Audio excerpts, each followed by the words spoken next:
Vamos a estudiar el problema de cambio de base entre aplicaciones lineales.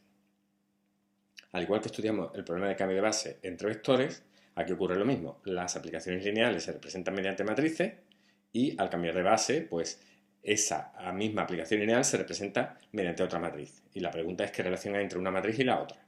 Bien, van a intervenir las matrices de cambio de base, por supuesto. Entonces, si tenemos una aplicación lineal f de v, y fijamos una base b1 de v y b2 de w, tendremos una matriz A de f respecto de b1 y b2.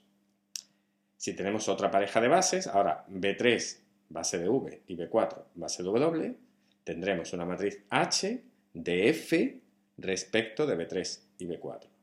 La pregunta es qué relación hay entre esta H, entre esta matriz H y esta matriz A, además de su tamaño. El tamaño tanto de A como de H será la dimensión de W por la dimensión de V, es decir, número de filas como la dimensión de W y número de columnas como la dimensión de V. Las dos tendrán el mismo tamaño, pero además hay una relación entre ellas, una relación matricial que es esta que tenemos. Nosotros vamos a ver en un ejemplo cómo se obtiene esa nueva matriz H una vez que se conoce a P y Q. En el ejemplo concreto que tenemos es una aplicación lineal f de R3 a R2, nos dan dos bases, B1 y B2, B1 base de R3, esta que tenemos aquí, B2 base de R2, esta que tenemos aquí. Y nos dan la matriz de f, de esta aplicación lineal f, respecto de estas dos bases B1 y B2. Esta matriz es A.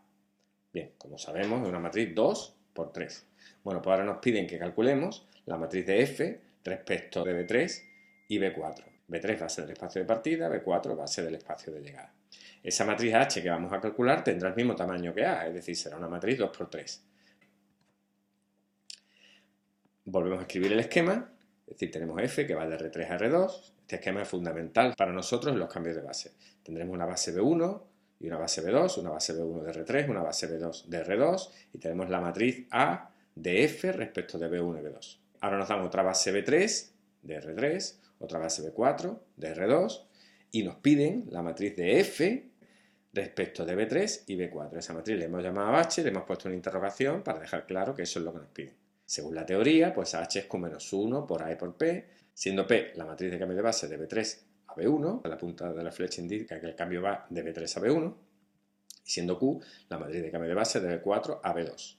Como ya tenemos A, vamos a calcular P y Q, y con la formulita multiplicaremos la inversa de Q por A y por P y obtendremos H.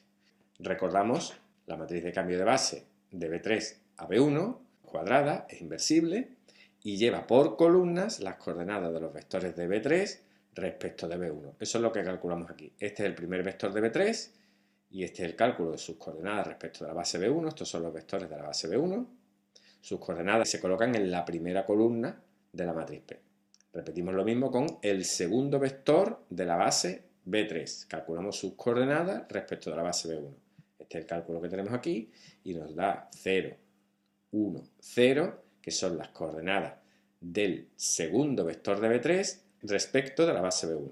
Y la colocamos en la segunda columna. Lo mismo hacemos con el tercer vector de B3, que es este. Calculamos sus coordenadas respecto de la base B1, que son 0, menos 4, 1, y la colocamos en la tercera columna de la matriz P. Ya hemos obtenido la matriz de cambio de base de B3 a B1. Repetimos ese proceso para obtener la matriz de cambio de base de B4 a B2. Mientras que la matriz de cambio de base de B3 a B1, como estamos en R3, es una matriz 3 por 3, pues la matriz de cambio de base de B4 a B2, como estamos en R2, pues será una matriz 2 por 2. Y se obtiene, como hemos dicho, primer vector de la base B4, calculamos sus coordenadas respecto de la base B2.